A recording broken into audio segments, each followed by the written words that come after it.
The 2026 NBA draft class continues to look really, really fun and leading to so many different opinions and evaluations. And everyone loves mock drafts. We love mock drafts. We love numbers. We love lists, but we have very different opinions sometimes. So, the return of one of our favorite segments or episodes today, version 1.0 of the peer review mock draft. Let's party.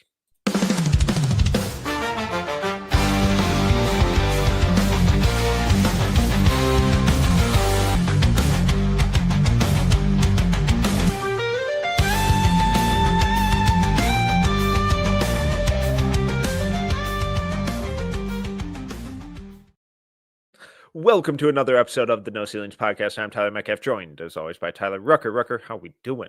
Good evening, Metcalf and draft maniacs, basketball fans, and the sickos out there. I'm doing fantastic, Metcalf. I've been waiting for peer review every year when we realize it's time for a peer review episode. I feel like me and you do a Tiger Woods emphatic fist pump, and then we're like, all right, let's get rolling. So I'm excited to be here, man. It's the cycle is young, but it is a beast right now. So I'm doing good. How about you, sir? This is one of the more feisty early season cycles I can remember in quite some time. Yes. People are in their feelings about a lot of stuff. My goodness. But we welcome it. I love it. But we just need to watch the games. A little bit of housekeeping just before we dive in. My scouting files on this last week will be up Friday afternoon. So either by the time you're listening to this or shortly after, go over to NoCeilingsNBA.com to check those out. And Rucker, you had a nice little scouting notes on sleepers go up on Thursday, correct? Yeah. Thursday had a little scouting notebook. I gave 10 sleepers. Honestly, to everyone, I wrote a bunch of sleepers down and just kept writing and going crazy in a late night session. Then I looked and I was like, oh, it's 10. Perfect. That worked out great. So 10 sleepers, I was just like, hey, wide range, some guys that are really rising quickly and some deep cuts that are either, need to have a strong full year or they're probably looking at next year breakout candidates. So yeah, that's up at NoCeilingsNBA.com. So go check it out. Going to be a lot of scouting notebook stuff this year. And Metcalf's been killing it with his too. And while you're there, it's just one click of a button. Just hit that subscribe button just to make sure that you don't miss anything that gets published at least 5 days a week, and typically more than that. Yes. The team is bonkers this year with content, and you're gonna learn something. All right, we got a chock full episode. Let's just dive right in. So the way that this works is we're taking the Tankathon standings as of the morning on November 20th. So if you're listening to this on Friday and you look at Tankathon and you're like, these guys are idiots, it's as of Thursday morning. We understand things have changed, but alas, we work with what we got. And the way we do this is both Rucker and myself, we just fill out our own mock draft the way that we would do it on draft night, and we're gonna go 5 picks at a time, compare, contrast, likes, dislikes, call each other idiots, call each other brilliant, everything in between. It's going to be a blast. So let's just start out 1 through 5. At number 1, the Washington Wizards. At number 2, the Atlanta Hawks, thanks to the Pelicans. At number 3, the Indiana Pacers. Number 4, the Brooklyn Nets. Number 5, Sacramento Kings. Rucker, hit me. Do you want to go 1 by 1 or do you want to go 5? I always forget what we do. 1 by 1 for suspense? Yeah, let's go 1 by 1. Okay, who'd you go? Nets fans are just. Give me your Washington Wizards pick up 1. I went Darren Peterson. I went Pearson. Wow! Look at you abandoning Cam Boozer. You just see that. Why does everyone have to? Why does everyone think that I abandoned Cam Boozer? I don't at all. You know this. We always have fun with this, but it's like, gosh, dang it, we're gonna do 900 or this year 9,000 mock drafts. I'd like to change it up a little bit, so I just kind of went there and I was like, hey, could you play Darren and Trey together? And then I was like, heck yeah, you could. Let's have some fun. So I went Darren there. So I was fortunate enough to be courtside watching the Wolves Wizards game last night. So I got an up close look at the Wizards. Unfortunately, no Alex Sarr ducking competition. Coward. Yeah. I'm kidding. Heard you were going to be there, and he's like, absolutely not. Yeah, it's like that a-hole. No, thank you. But no one on that team is still kind of standing out as like irreplaceable. I like what Trey has shown throughout the year. He was a little streaky last night. Keyshawn George looked fantastic, but I still don't think they have their true solidified 1000% franchise cornerstone. And I still think Darren Peterson is that guy. I think they have guys who can continue to grow into that, but I also think the pieces that they currently have all can play alongside Darren as well, and vice versa. And he's number one player on my board. It's pretty easy for me. Yeah, it was the exact. I feel the same way. If they went with any of those, big three, you just need that guy that's like all the pieces are around this one. And I'm not. This isn't slander to anyone on that roster because I think Sarr's having a fantastic year. He's going to be great, but it's just like you need someone that's going to all of a sudden brings their games up because like, hey. In a game, you can lean on me. Hey, Trey's going to be fantastic for them. This isn't a slander to them. You just need the, oh my gosh, superstar potential. And I think if you get Darren, I'll be honest, I paused and I was like, AJ? Kind of like I thought about all three guys. Yeah, I thought about all three. And I was like, they kind of fit. There's a legit argument for all three. Like front court pairing of Sarr and Boozer. It's fun. Like there's a lot of long-term upside there. And AJ is legit superstar upside, and you insert him on the wing to drive the offense. There's some really fun stuff, but in terms of just having that table setter, just kind of consistently reliable offensive engine, I trust Aaron a little more in that realm, and I think he would just fit a little more seamlessly with those guys. So I agree. All right. At number 2, the Atlanta Hawks, courtesy of the New Orleans Pelicans. Allen Cam Boozer. I went AJ. Wow. You really hate Cam Boozer. Yeah, I know. Here you go. Yeah, you went on Synergy this morning and saw his half-court rim at rim field goal percentage at like 46%. And you're like, this guy sucks. Huh? It had a shocking development for the first time ever last night. And probably since after Summer League, I went to bed at like 11 o'clock. It was an off night for me. So, no, I didn't go on Synergy, but look, Atlanta, I feel like just keeps drafting these. It might make more sense there to go, but I also just get to the point where I think, do I really think AJ is going to make it to 3? I don't know. I really don't know if I'm buying that because I'm thinking of what front offices do, and front offices swing for the, oh my gosh, grand slam if you're picking top 2, especially with a draft like this. And I love Boozer, but right now, Metcalf, as of, November, gosh, what is today? 20th? Jeez, we're almost December. You could tell me any of those 3 go in the top 3, and I don't think I have I would understand any of it.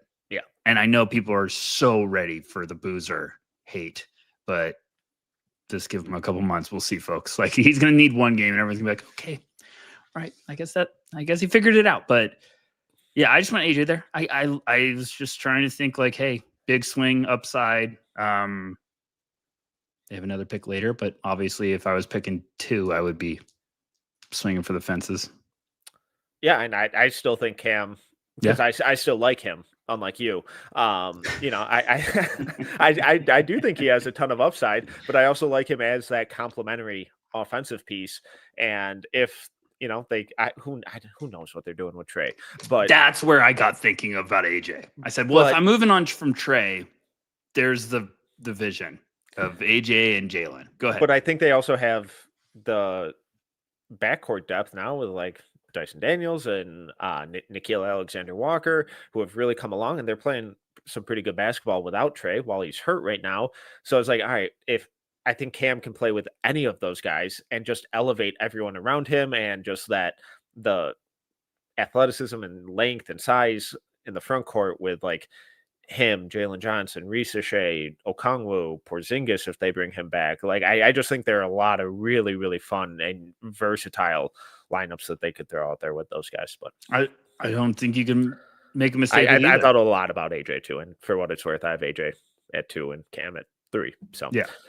on my board, not this, because that would be confusing. But speaking of 3, Indiana Pacers. I went with AJ. Cam. Okay. I went Cam. So we're same chalk. 3 different order. Yeah, we're chalk somehow. I would really love Cam there for Indiana. I would love any of these guys. Woo! Yeah, I would too. Darren playing off of Hallie, AJ playing off of Hallie, Cam playing off of Hallie, and all of them being coached by Carlisle. Sign me up. It's a tough year for Pacers fans because you're like, we just made the finals. What the heck is?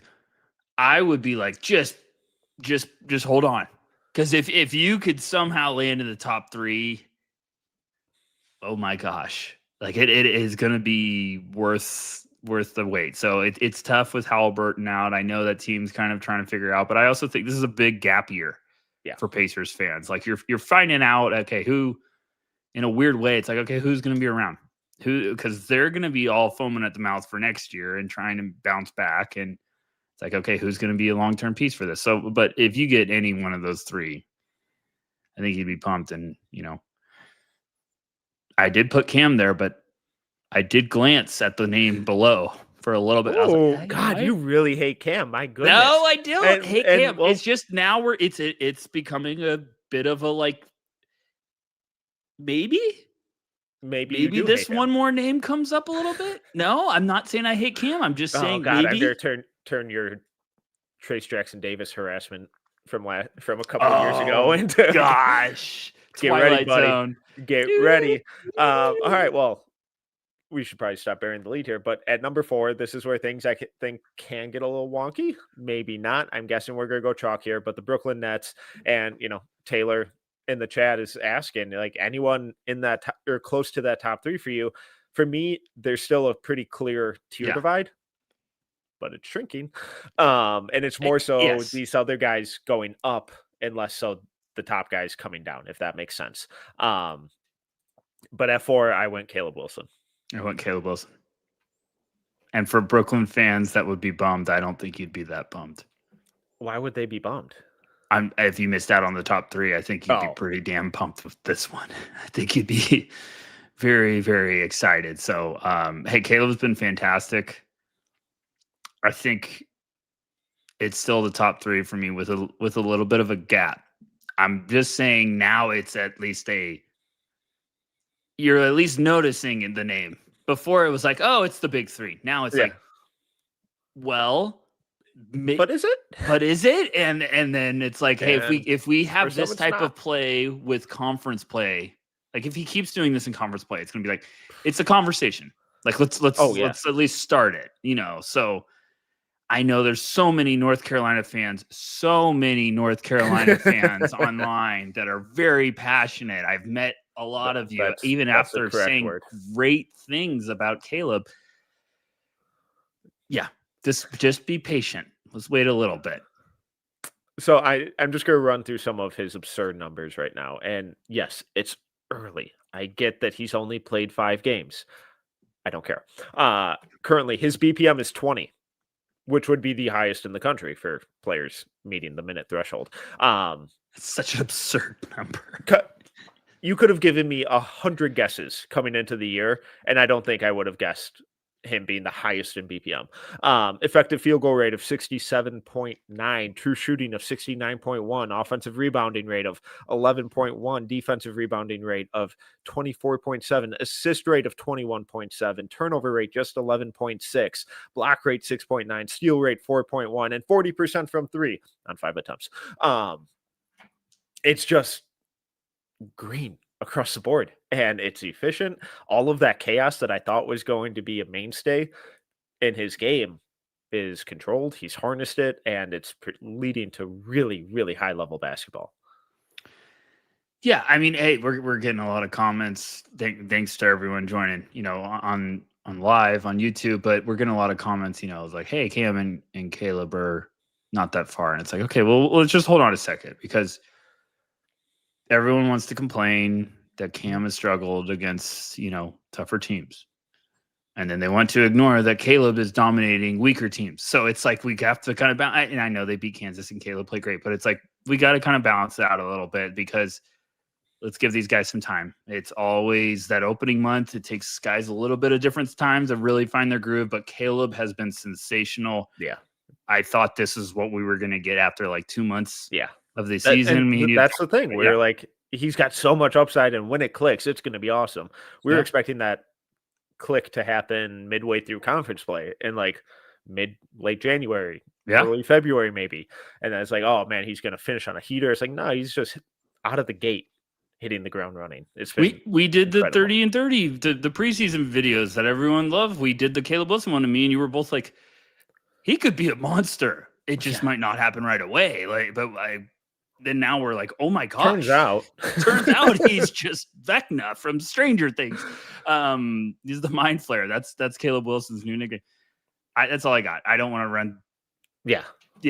We could go an hour. All right. At 5 Kings, go. I went Michael Brown. I went Michael. Okay. Wow, we're good. That was super easy for me. Super easy. Think anywhere else, even for a second, or no? No. Yeah, I'm kind of in the same boat. Could that have been swapped 4 and 5? Do you think? Is that a hot take? And that's not a slander to Caleb. Wait. Brooklyn just took 14 point guards. Yeah, Ignore that comment. That's why it was easy for me. Yeah, that's why it was pretty easy for me. At first, I was like, "Ooh, could Michael go for?" It's like, "Oh no, they just took a billion ball handlers." I didn't do that at first, so that good. Wow. Okay. 6. Okay, let's move on to 6 through 10. At 6, Dallas Mavericks. I went Neo after loss. You would. He is not Luka. He is not the Luka clone. He's nothing like that. Well, you know what? Cruel and unusual punishment. But cruel and unusual punishment. A fan base that is crushed by Luka being traded. Let's give him a guy that will never be Luka. That everyone's gonna say the next Luka. That's on them.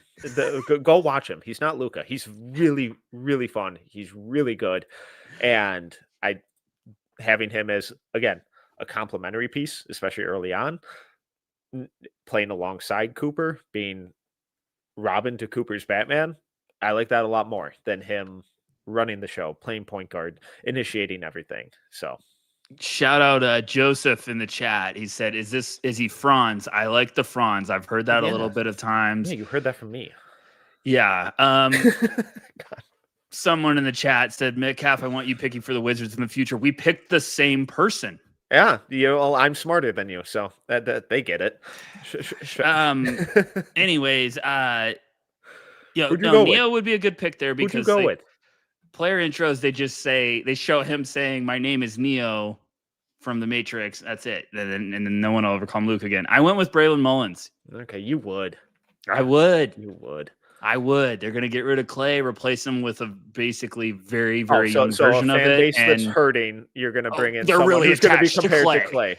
They're really attached to Clay Thompson. I'm going to give him Braylon Mullins, man, and Cooper Flagg together. Smart basketball. Mullins will light the nets on fire with player movement and, that floor spacing. Oh, gosh. So love that. Yeah, I went Mullins next pick to the Grizzlies. Memphis. I went. This one got ugly for me. I went Tunde. Didn't love it. Oh, okay. Here's my thought. I don't know if you're reaching. You're probably not going big. I think Steinbach there is a little too rich at 7. Yeah. I don't know if I snack there. I don't know if I'm drafting that with Edie and JJJ. Yeah. Triple J. And then I was like, okay, now where am I going? And then I was like, well, could I dream of Tunde and Cedric Coward playing on the perimeter together? And I was like, could probably talk me into that pretty quick. Size and length. But then I was like, this one gets ugly. Yeah. The Grizzlies are so tough because it's like when they pick early, God, they take big swings. And like the later stuff is probably more guys like Braylon Mullins. Not to say Mullins doesn't have a ton of upside, but I just think he really fits that 2-guard mold that they've gone after a lot with guys like Kennard and Desmond Bain and, that kind of stuff. So that's just where I leaned, but I get the Tunde love. I was sort of trying to figure out too, like, hey, is that Ja Morant still around or not? Not reporting. I leaned into yes, still is, and I think Braylon Mullins playing off of Ja is very fun. Oh, that would be fantastic. If Mullins and Cedric together too, it would be fantastic. But I had him going 6, so yeah. Okay. All right, Charlotte. I went Chris Senek. Same here. Oh, look at that. Senek. That's it. It's Senak. It's Senak. You always say it the other way and get me in my head. It's Senak. It's Senak because he's Senak. Yeah, I like that pick. I thought Charlotte, hey, Kalkbrenner's been good, but you get another big. He's their only big. He's their only big. So I was like, just get another front court running mate, and you can kind of all so weirdly maybe play them together. I think you could, yeah, because Senak is playing like the 4 a lot. Like he's playing alongside Tugler a lot at Houston right now. So I don't think that'd be any issue. I buy the floor spacing big time. So being able to play those two together with Khan, Brandon Miller, point guard TBD, because who knows what LaMelo's doing now, apparently. I saw he quoted that tweet today with a clown emoji, and I was like, this all checks out. This all checks out. Everything here is right. Everything. None of this is fake. Right. OKC back to back. Courtesy of the Clippers. Clippers and Utah? This is where it got gross for me. Yeah. So Thunder have picks 9 and 10. 9th pick, courtesy of the Los Angeles Clippers. The 10th pick, courtesy of the Utah Jazz. Who'd you go with at 9? Nate Ament. Okay. I took him at 10. Okay. Who'd you go with at 9? I went Dame Sarr. Wow. This is really funny. Guess who I put at 10? Not Dame Sarr, but I put Isaiah Evans. So he went Tennessee and Duke. Wow. Dame. Yeah. I sort of get it. Look, guys, as we're doing this, like for everyone listening, hold on to your life. OKC's in right now got 9, 10, 16, and 27. It is really ridiculous in this class. Yeah. I thought about Evans there a lot as, the Isaiah Joe replacement, just absolute gunner, good length. I think he would fit how they play really well. But I also kind of thought the same thing with Sarr and his defense and two-way versatility and just pure upside. You know what? Now, sometimes I love doing the pod, especially because I feel like I just have like a light bulb go off during it because I'm like, I should write about that. But it's like we should probably try to do a focus piece on like, hey, what do you keep doing if you're the Thunder, like drafting wise? Like this is a fascinating. We're probably never going to see this again, except for the next decade, because I'm assuming they. No, you just you know what I'm saying. So it's like I was just about to ask you, like, hey. If you're OKC, do you have to figure out what happens with your roster before you figure out the draft? And then I was like, or do you just say, no, we're going to just draft still the same way we've been doing? Like, we're going to scout them. We're going to evaluate them. The best player available, we're just going to take them. We'll figure it out later. I know you're always taking into consideration like your roster, what positions you, quote, need, even though you're probably not drafting that way. But like, yeah, I saw these picks and I was like, one of these guys, you got to get a shooter. This team just needs a flamethrower. That's fair. And I guess that's kind of how I looked at Ament with the upside. And it's like, I have a ton of concerns about how his on-ball creation has looked, the shooting consistency. And I think in that setting, it would be the most simplified role, playing to all of his strengths possible and being able to set him up for early success right off the bat in whatever form that means, because he'd be asked to do basically nothing except probably spot up and play solid team defense. Yeah, I'm not going to touch this one, but yeah, he would need to go to OKC. We'll have some discussions later. We'll have discussions about that. But I like the Dame pick because that's still swinging upside, and you don't have to rush him, and the defense would get him on the court. Right. And if you're on their bench, there's a chance that you're going to get minutes, especially now that they're sitting all their starters for every fourth quarter. And I mean, like, you look at their cap sheet, like Ihart and Lugan Stort are team options next year. SGA, Chet, Jalen Williams signed through 2030. Yeah. And everyone is under contract for multiple years. Ousmane Dieng is a restricted free agent next year. Kenrick Williams is a team option next year. And then Chris Youngblood, Brendan Carlson, Brooks Barnheiser are on two ways. So it's like everyone else is under contract for at least through next year, if not multiple years. So I think just taking the swings and then continuing to be able to replenish the coffers when maybe, in 3 years, because God, I can't believe they have Aaron Wiggins on that descending contract for 3 more years. Whoever is in the front office that negotiated that, you get an extension. He's making $10 million this year, 9 next year, 8 the year after that, and then 8 the year after that on a team option. They're probably trying to front load a little bit to be like, hey, and then we can renegotiate. I don't know. But sooner or later, you're going to have to let some guys go. Like, eventually, they're going to lose guys like him and Jalen Williams and AJ Mitchell and Cason Wallace. And, like, it's inevitable. Some of them are just, you can't keep them all. So you just kind of have to keep replenishing the coffers, but you can do it with guys who may not be ready year one, but they don't need that because they have their core superstars in place for years. So, right. Okay. Let's move on to Portland. 11 through 15. Portland at 11. Who'd you go? I don't like this pick. Ooh. I went Neil here. Okay. Now, everyone that probably would be like, well, they have Denny. And I would be like, yes, but what if you get another one that could play the point?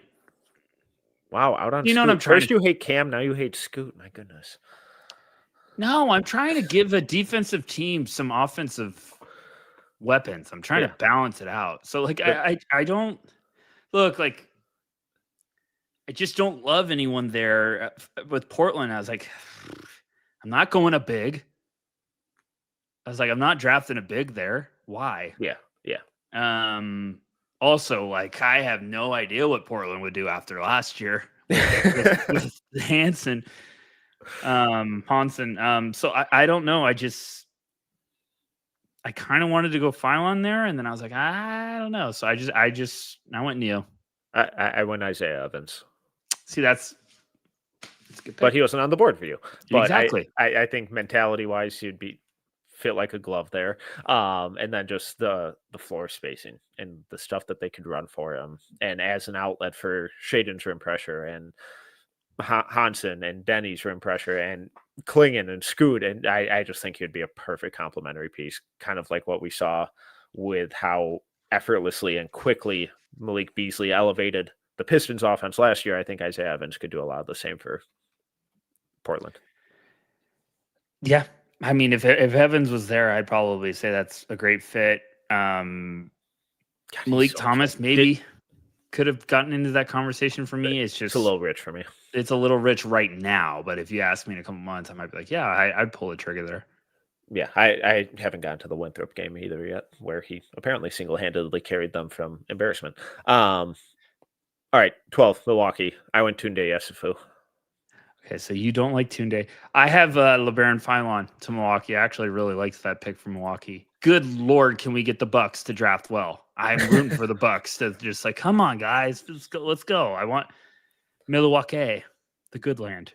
So you're out on Ryan Rollins. Okay, got it. Nope. I just look at that roster and I need to draft anything and keep it. They need some sort of athleticism on the perimeter, and that's kind of why I went Tunde. It's just I love Rollins' Rollins' emergence this year. I wrote about him earlier this year over at NewZealandsNBA.com. Go check it out. And then obviously playing off of Giannis, and again, just putting him in that simplified role. Did you think about a big here at all? A little. I know they got Miles, but I look at the roster. The roster needs everything. I'm sorry, Bucks fan. Like, you need everything. Yeah. If you take Giannis, you're like, oh gosh, they could be the first pick if you took Giannis off that roster. Oh yeah. It's just a roster that you're really dancing with fire with, like, the veteran guys of, like, okay, Father Time's coming. You better start really building. So I don't know. I thought about pretty much everything there. And then I was just like, hey, I love Phylon. He was the highest on my board, so I took Phylon there. Okay. All right. 13. The Memphis Grizzlies back on the clock, thanks to the Orlando Magic. I went Braylon Mullins at 7, and then I went Bennett Sturts with this pick. I went Tunde at 7, and I went Hans Steinbach here. I thought about Hans. Thought that was good value at 13. Yeah. And now if you're listening and you're like, why is Rucker not taking this name? I promise they're coming up soon. Cam Boozer, because you hate him.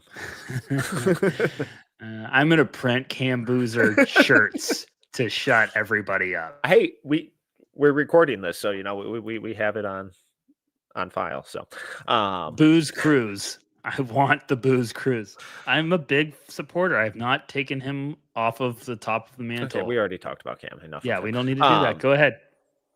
So I think Sturts makes a lot of sense there. Whether Ja is there long term or they move off of him, I think he just makes that a little easier either way, and works either way. I like the Steinbeck shout there. They're another really tricky team where it's like I don't know what to give them. Yeah, I think they're going to just keep drafting. They're going to go with their board, which they always do. They're going to draft guys that fit their style, which is like slow analytics stuff, and makes sense. I like it. All right, Boston Celtics at 14. I went Hans Steinbeck. I went Quaintance. Okay. I went Quaintance at 15 to the Warriors. Okay, so we're having some fun now. I went Malik Thomas to the Warriors. Interesting. Yeah, interesting. Struggled with that one. I didn't really know the direction they'd go, but I just keep waiting for the Warriors to finally be like, hey, we're going to draft someone and play him early. Yeah, that's never going to happen until Steph retires. It's not going to happen. I don't even think it'll happen after. I think it's as long as, you know. I thought about Quaintance to the Celtics. Why do you lean that way? Simplicity, upside. I thought, you know, maybe you just make it simple early on with like a rim running big that plays really, really good defense. And you're like, hey, you're not going to ever be a focal point offensively. But if he can be a dominant defensive big for them, it's a big, big asset. So I just kind of I also thought like, hey, JQ could be going much earlier than this. But at 14, I think that's like, hey, Boston would be like, we'll take it. Plenty of upside. We'll work with this. Yeah, I lean Steinbeck just because he's healthy currently. Yeah, and he's a dominant rebounder. I love the offensive upside. I think he's a really fun passer. I think he's just going to be someone who continues to steadily rise all year and is just nothing but productive. Now in Quaintance to the Warriors because, like, yeah, he might not be traditional center size. Turns out they found a way to find a ton of success despite that with some guys and being able to learn from Al Horford if he's there, still next year, Draymond Green. I'd adore that for him. So long-term thinking, how much of an impact does he make year one? Who knows? But long-term, I know they don't do that a whole lot, but I think it's also way too much value to keep dropping. Yeah. Completely agree. Hit me with 16. 16, the Oklahoma City Thunder back on the clock, thanks to the Philadelphia 76ers. I went Koa Pete. I went Koa Pete too. Hey, I'm not a Koa Pete hater. I really, really like him. I'm an Arizona Wildcats fan, but I still think I see him like late lottery right now. Yeah. Do I think he could have gone earlier? Absolutely. But I like him landing with OKC here. This would be a good fit. Yeah, I thought about him in a couple spots. Like Memphis stood out a little bit, Milwaukee a little bit, but this is also kind of like the floor for me of like I'm not sure he's going to fall at this point currently as of November 20th that he would fall a whole lot past this. I still have a lot of questions. I know he's put up some really fun games, some really fun numbers against some very good teams, but still quite a bit of questions. Yeah. You watch the UCLA game and you're like, whoa. Then you watch the UConn in Florida and you're like, oh. You're like, whoa. Oh, top 6. That's why you watch every game and why you watch the season and why we be patient. So yeah, and I really liked in that UConn game how they started running him in more like empty pick and roll or empty corner pick and roll stuff and having him dive into a ton of space. Some really fun stuff came out of that, but it is all also kind of one note in what he was doing. So I want to see the passing continue to develop, the offensive reads, the decision making, the speed of it, the variety of it continue to grow, but real roller coaster for him early on this year. Look, I mean, the last thing I'll say is me and you talked about coming into the year like he was going to be. We said it's going to be our most probably challenging evaluation of the cycle, and it's been exactly what we thought. Like we were like, oh, the highs are fantastic, the lows are really challenging. So yeah, I said, hey, this is probably going to be one that takes me most of the year. So all right, far, so good. Chicago at 17. I went Thomas Houck. Went Tom Sarr. Okay. I didn't know, shout out Corey, our resident Bulls fan. I didn't know what to do for them. I kind of started giggling and I was 40 like 40 different names. I was like, I don't know what to do here. I thought about Kingston Flemings here. I thought about Kingston a little bit earlier than this too, but then I was like, they're not going to take another guard. And I was like, well, this is the Bulls. So I just went with Dame. I was like, hey, upside, defense, play him off the ball. Like, okay, I like that. But Houck's a good one. I wanted to put him like 4 places. Yeah. I thought about him to like the Grizzlies at 13. I think could he have been at 11? The Celtics. To Portland? I think he would make some sense there. It'd be a little rich for me. It'd be really rich. I love him in Boston. But like, oh gosh, you put him and Hugo. Oh, showtime. They'd sell a lot of jerseys in that fan base. They would be perfect lunatics together. That's a buddy cop show. Go ahead. Sorry. But how it just kind of feels to me, at least, like how the Bulls are trying to play. High pace, a lot of physicality, athletic forward who can do a little bit of everything. What? I had him go next pick, so there we can okay. So you have Houck to the Spurs, yeah, at 18, courtesy of the Atlanta Hawks. I went Paul McNeil to the Spurs. A little rich for a lot of people, but I like it though. That's a nice fun one. Houck, I was just like, hey, what? You're gonna have some nastiness building with that team pretty damn fast. So I was like, what else can I get to spicy up the kitchen, like what we're cooking? And I was like, how about a 6'9" lunatic on the perimeter? Yeah. That plays hustle. That's the hustle plays guy. And I was like, oh yeah, this would work. So that'd be a classic, just shaking your head like, oh gosh. And then they're going to have Carter Bryant, year 2 jump. Oof. Yeah. Where'd you go there? For the Spurs, I went Paul McNeil. Oh, I'm sorry. Sorry. I'm having a good time. I really like the shot, and it's just more so the overall feel, decision making, finding ways to consistently impact the game, even when the shot isn't falling. Like their last game, the VCU game, really, really fun game. Him and Matt Abel looked really good, and Paul McNeil looked really good despite not scoring. I think he was 0 for 4 from the field, but he was constantly making the extra pass, attacking closeouts, kicking out, setting up, generating hockey assists, all that kind of stuff. And then rebounding and playing really solid team defense. So it's like, all right, I think stylistically that's someone who would fit like a glove with the Spurs. I know that's going to be really rich for a lot of people at this point. But that kind of felt like my biggest reach of my draft. I mean, we don't. It's too early right now, so we don't know. Like this is kind of where it gets fun in this second half. So I like the McNeil shout out. I think he could easily be up in that conversation. All right, 19. Charlotte Hornets, courtesy of the Phoenix Suns. I went Henry Vasar. You love Henry. He's good. I mean, you love him. I'm sorry, I like good Do basketball I hate players. Boozer or you love Henry? I mean, they're not mutually exclusive.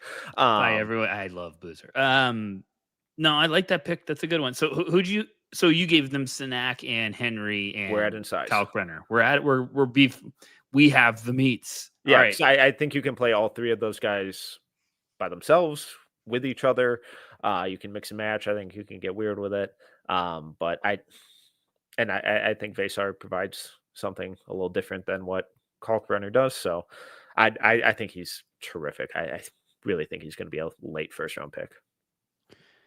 No, I think he's going to go late first for sure because he's just too intriguing of a skill when you get to that late first range for a playoff team. Will be drooling for like, oh, this is great. We can really use this.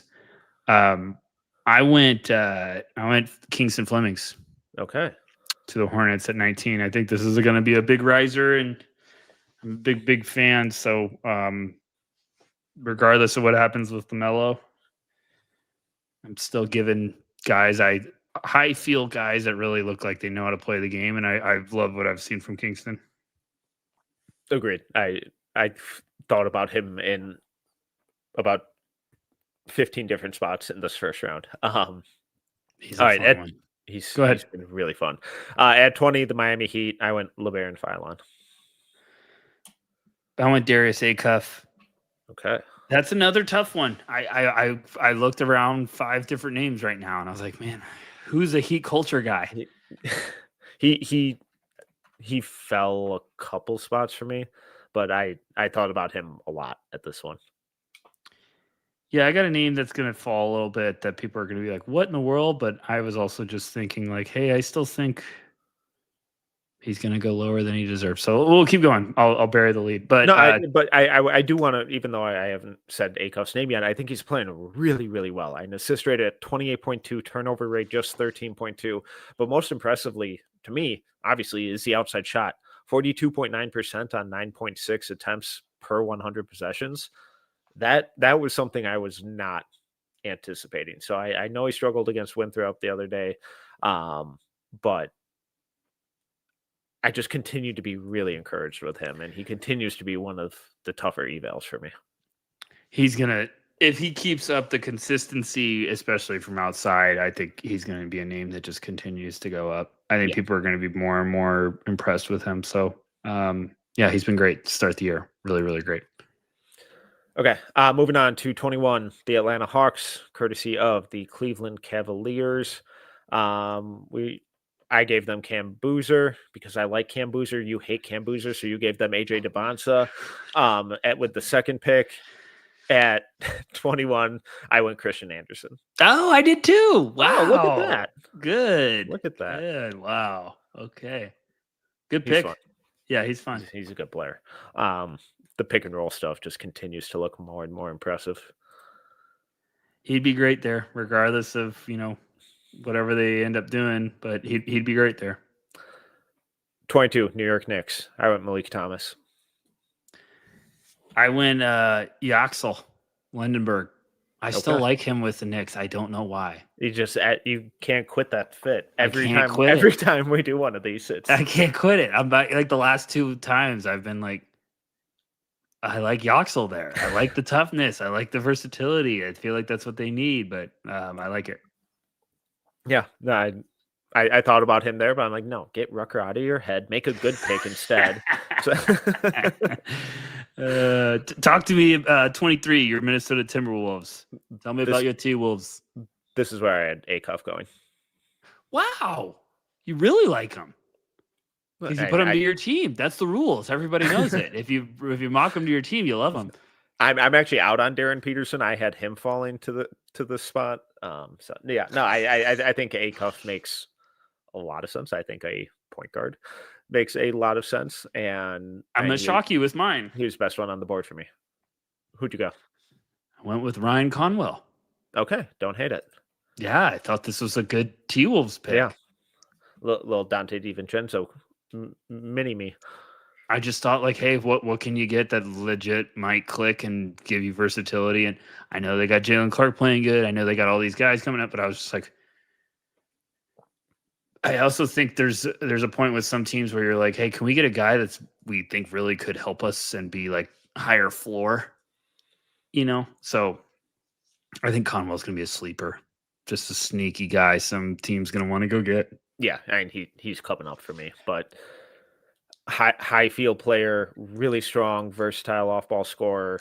Just the handle, the passing reads, they continue to improve every single year. He's looked fantastic for Louisville. So I don't hate it by any means. Especially if, God forbid, Dante DiVincenzo is part of some trade package for a point guard or something, just because that's how the salaries kind of match up, unfortunately. Dante's in that prime range of being super movable. So yeah, I don't hate that at all. At 24, appreciate that. Yeah, well, I love how that's just you telling me a compliment. All right, hit me with it. 24. Right, twice a day. Toronto Raptors. I went Yaxel here. I went Bennett Sturts. Wow, I know that one felt really gross. Wow. Here's my thing, I don't think it's totally unlikely that he falls that far. I love Sturts. I would probably think he would deserve to go much earlier. I thought Nick Clifford should have gone earlier. I thought a lot of guys should have gone earlier in previous years. I understand how NBA teams see these guys. And even when they all say last year, everyone, I love Nick. I love Nick. Every team, we love Nick. We love Nick. I'm watching the draft, and I'm like, you liars. Yeah, you liars. You are all liars. So, but it's I get it, and there's teams that told me last year, it's like, hey, it was between this guy and Nick.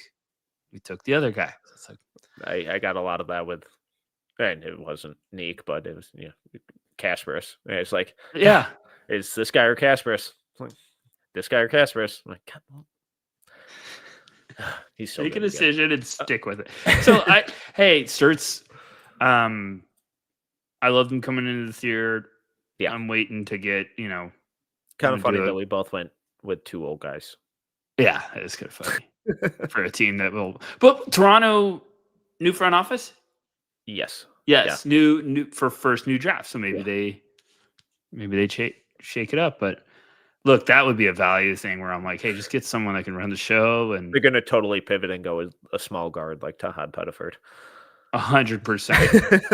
100%. That would be too good. 25 Cleveland Cavaliers, thanks to the San Antonio Spurs. I really struggled with this one. It got a little ugly for me in these next 5 picks. So everybody don't, it gets ugly. Yeah. It gets bar fight status. I went Dwayne Aristode as like more of a long-term play. And I know that if you look at his numbers and stuff right now, it's bad. It's not good. The Aristode preseason agenda is not doing well. But that's they're going to have to play him though. Yeah, they're going to have to eventually play him because you look at their box scores now and they're like playing 5 guys just heavy minutes. Yeah. I'm like, hey, you got to. But he's also not like forcing them to play him with how he's playing out there either. And he can't make a shot. And he's just an afterthought on offense. And sometimes the defense looks really good. Sometimes it's a little inconsistent. I know this isn't a great sales pitch for him right now. Sorry, Cleveland fans. But I do really, really like him. And I think once he kind of continues to shake off that rust from missing a full year of basketball, I think the end of the year for him is going to look a lot better. Things aren't trending in the right way, but I'm still holding on. Yeah, it's so early. 6'8", 230 with a good shot from outside, and when he has that speed and toughness that like when he wants to get somewhere, it is a bowling ball. I think his So, handle like, looks better too. yeah, he honestly looks like someone that just needs to get rest off. Yeah, like he looks like he just needs time, and so I wouldn't be panic mode yet. The panic meter is not high. We need to do an episode soon. yeah. I went Pat Ngongba here. Okay. I didn't really know. Look, guys, I like Pat a lot. I really do. I'm terrified for medicals. Terrified. Yeah. When I find out, you'll find out. But I'm terrified, and I think he could go much earlier. But I'm just a little, another wait and see guy for me. He was really frustrating in that Kansas game. Yeah, like the passing rocked. People are saying the passing rocked, but I don't know. It's always like, oh, you kind of miss that rotation, or it's like, oh, you screwed up that pick and roll coverage, and it's like, oh, there's an awesome rebound, there's an awesome outlet pass, nice finish through contact, and then oh, you missed that, and I don't know. He's going to be perplexing. I'm starting a club for Duke prospects, and it's going to be for people evaluating or scouting Duke prospects. It's just going to be a therapy session because every year it seems like they don't really find their groove until like 3 or 4 months into the year. Con Knippel even was like starting out of the year. I was like, oh man, he's struggling a little bit. Then all of a sudden he just starts cooking. Derek Lively, Cooper Flagg, just seems like it happens all the time. Yeah. Cam Boozer, apparently, even though he averages 21, 10, and 4. So, well, you're the one who hates him. So. This is just my favorite joke of this episode. So yeah, keep total joke. Total joke. Okay, let's move on to 26. The Los Angeles Lakers. This is where I had Conwell going. I had the Los Angeles Lakers with a brand new scouting department. Yeah. Or will have a new scouting department. Yeah. Someone tagged and said they should hire us, and I was like, oh, that's a good joke. My old man, diehard Boston Celtics fan, if I called him, it's like, hey, the Lakers offer me, I think he'd literally have a stroke on the phone. Shout out to my dad. I went Henry Vassar. Okay. That makes sense. I like that. Yeah, pretty. I hate projecting good picks to Lakers, so that was a good pick. Which one? Both? The Lakers. Are you just patting yourself on it? Did you really just hit yourself with that was a good pick? That was a good pick. God, I'm so brilliant. Wow, whoever projected that was a smart person. Oh, wait, that was me. No, I would never do that. Good pick, though. Who did you project again? Yours was good, too. Conwell's a great pick. We just gave them both good picks. So, hey, if you guys want to talk, okay. 27, the Oklahoma City Thunder back on the clock. I get ugly here. I get ugly. I get ugly. This one. I debated some international draft and stash guys, but I was like, eh. So instead, I just kind of went with a name that I thought could slide in here.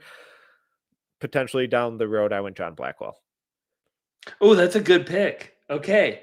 I went Merez Johnson. Okay. I thought about him. I kind of liked Merez because I was like, hey, get some Sorber running mate depth if you move on from Hartenstein eventually.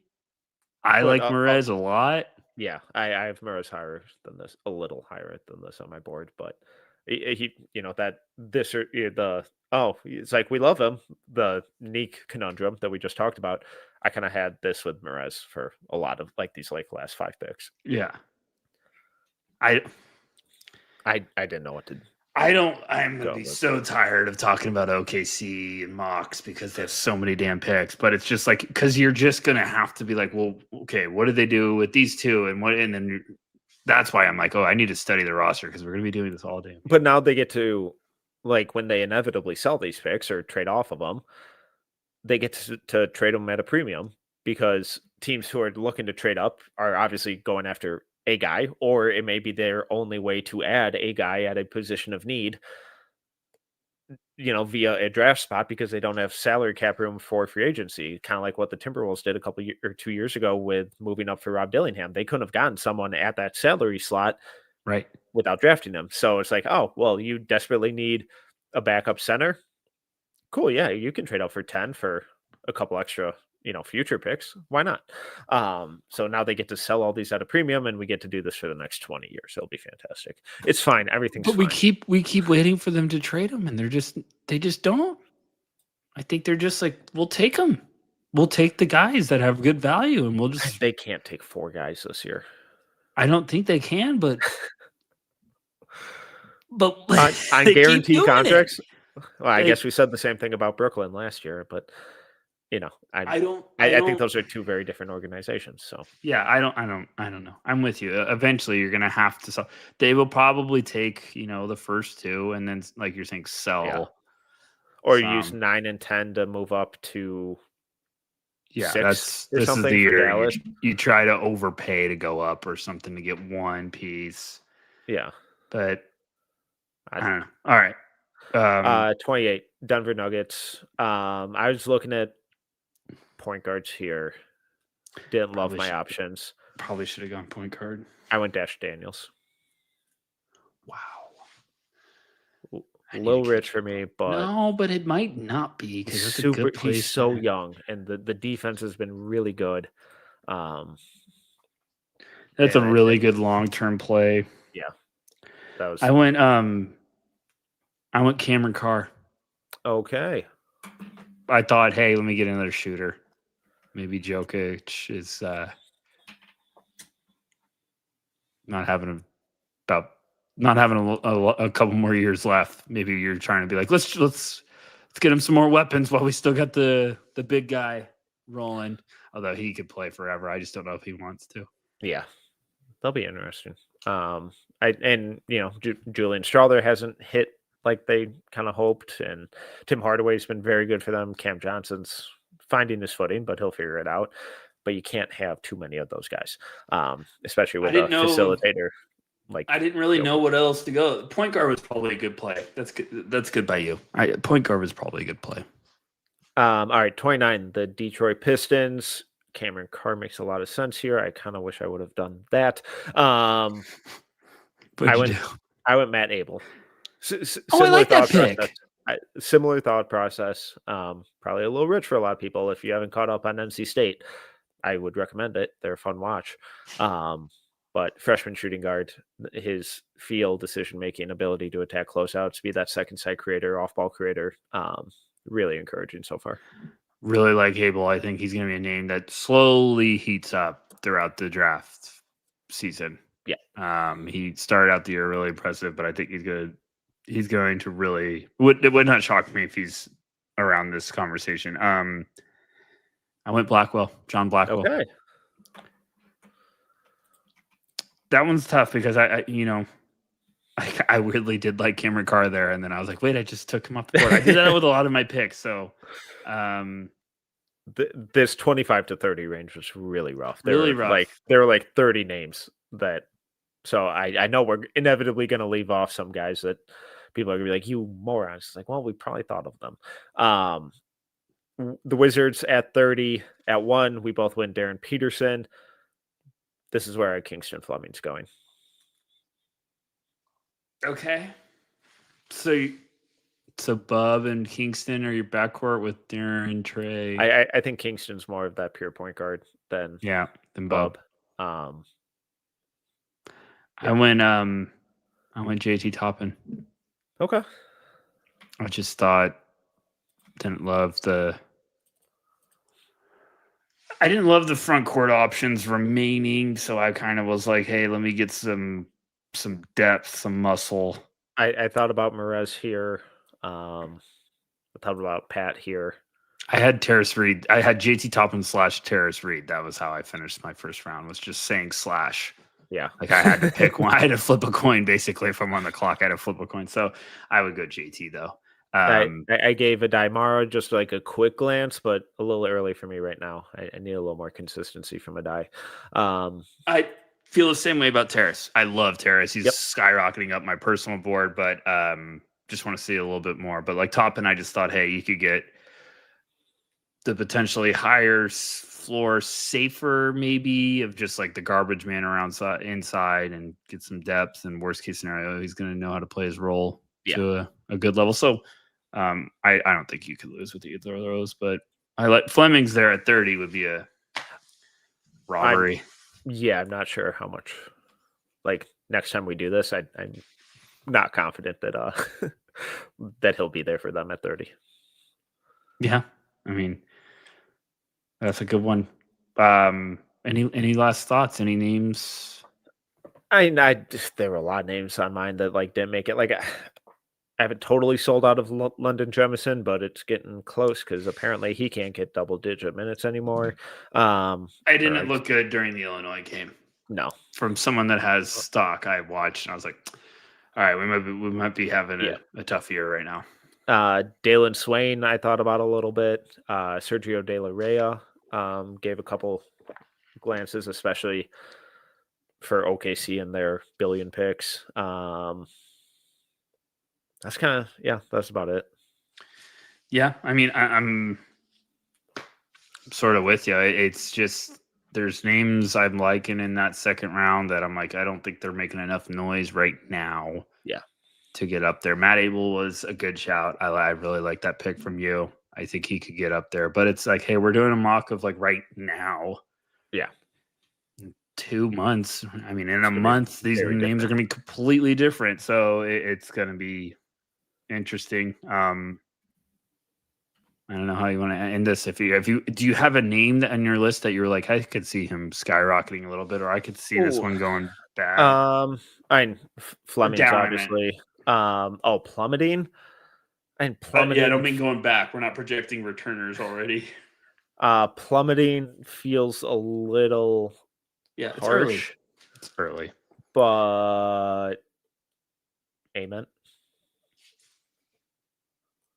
Yeah, I don't. And for a lot of people, me taking him at 10 would be plummeting. So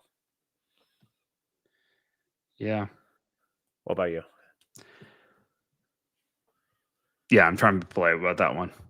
I can't. I don't like to talk about guys negatively or if I have questions unless I've done my homework, and I've only caught up on 2 of his games. So yeah, and I need to finish everything. I also need them to play someone. Exactly. So, I'm not going to do. I've learned my lesson too many times of like I need to watch all the stuff, and it's too early to be negative about these guys. Yeah. Like let's just let them figure it out for a little bit. You're throwing me under the bus, asking me who's going to plummet, and then no, I'm saying being like negative. You know how we get when you get off on a prospect. I'm saying like you're out. Yeah, like I'm not out on and I'm not there by any means. Yeah, yes, I'm not out on Nate at all. I have questions that I'm concerned. Is that the right way to put it?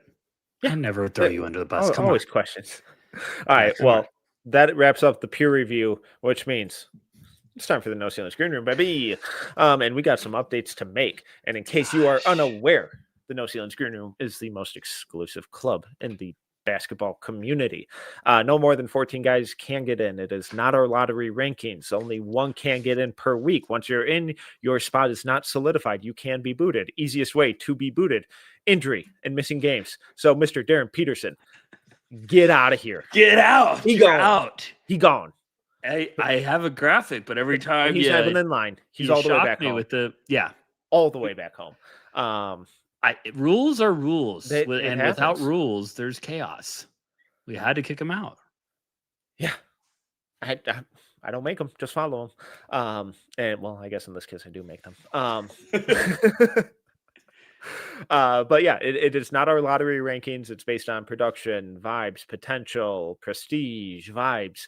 And currently in there, that with Mr. Peterson gone. Get back on the court, buddy. Wow, so 2 people. Yeah, we only have 2 in there right now. So Koa's in. Oh my gosh, that's gonna ruin my life all year. Koa is still in because I think the UConn performance kept him in.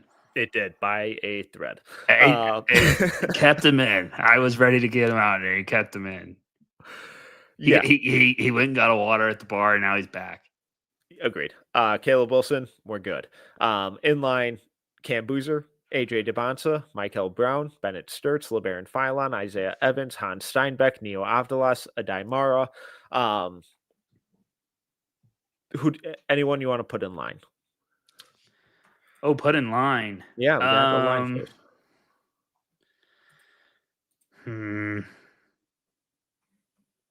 I'm trying to get my list up. Anyone that stood out to you? I'm gonna nominate Kingston Flemings. I'm gonna approve that nomination. And this is just for line. So they're waiting outside. They're biding their time to get in. Some guys, when you know, and they get to just walk straight in. I don't think Flemings is there yet. We're trending in that direction. Anyone you want to throw online, or you just want to work with who's there? No, I got a couple nominations that are way too spicy, but I'm not ready for them. We need a couple weeks. Okay. You want to throw one out? Just test the waters?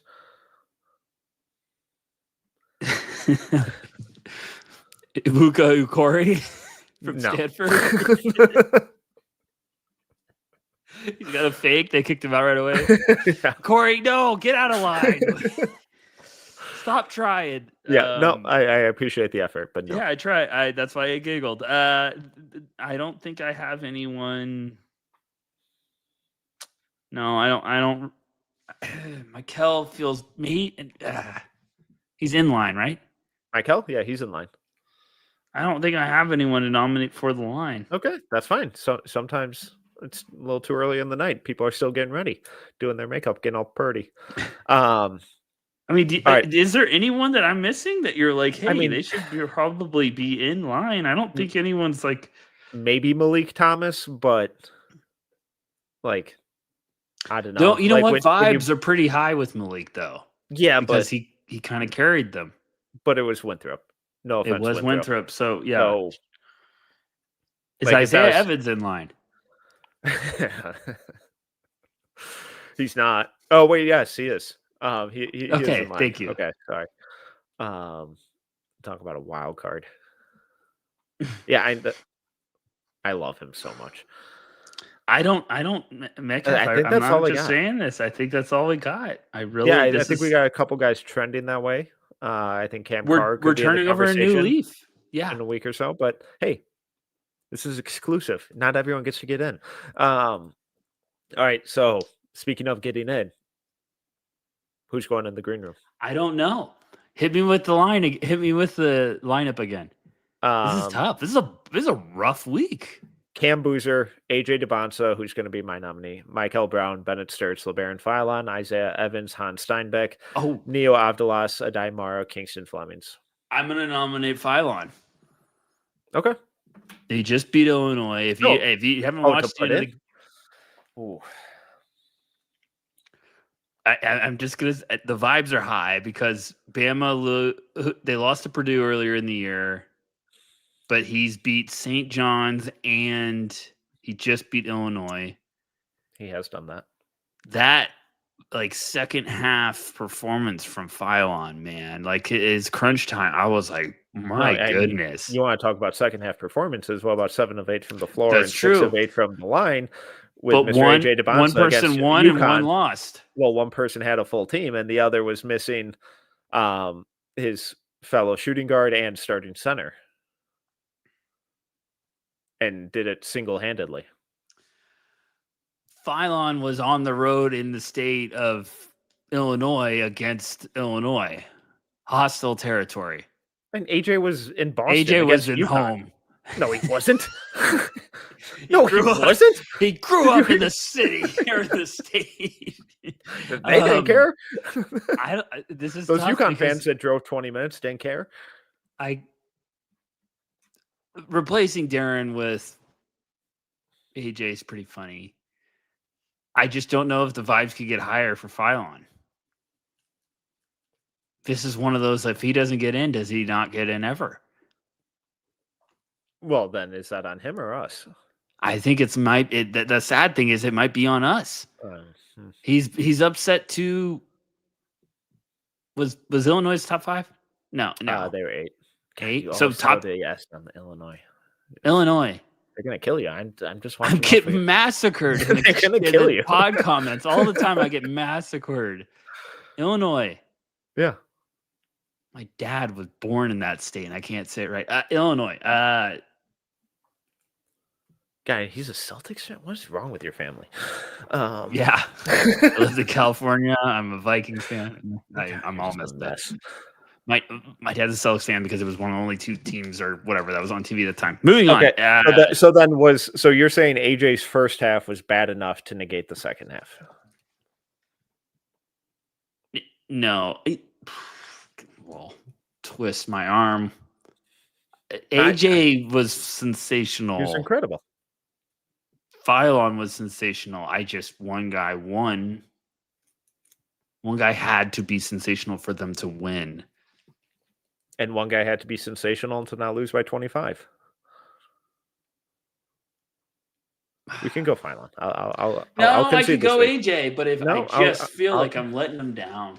I'll concede this week. So, God, first you hate Cam, now you hate AJ DeBonsa. Do you like anyone in this draft? My goodness.